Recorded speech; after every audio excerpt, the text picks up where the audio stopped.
Hi, I'm Spencer from Rainforest Plumbing and Air. Today, we're going to take you through what a hydrojetting service looks like and what you can expect when you schedule one with us. Hydrojetting is a powerful solution for clearing stubborn clogs and maintaining clean drains. We're here to provide a thorough and effective service. First, our experienced technicians will begin by diagnosing the issue.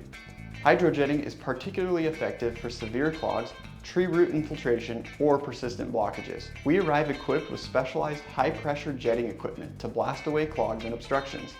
For a blocked sewer line or severe clogs, we'll determine the exact location of the problem and tailor the hydrojetting solution to it. Safety is our top priority. Before we start hydrojetting, we'll ensure the area is clear and safety measures are in place.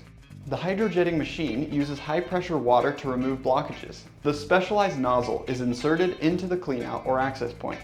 The high-pressure water stream scours the interior of the pipes, breaking down and flushing away obstructions like grease, roots, and debris. After the hydrojetting, we'll thoroughly inspect the cleaned lines and ensure that the clog has been effectively cleared. We'll also check for any signs of damage and, if necessary, make any adjustments or recommendations for further maintenance. To prevent future clogs, regular maintenance is key. Consider scheduling preventative hydrojetting to keep your pipes clear and flowing smoothly. Thank you for choosing Rainforest Plumbing and Air for your hydrojetting needs. Your clean and clear plumbing is our top priority, and we're here to provide fast, professional service.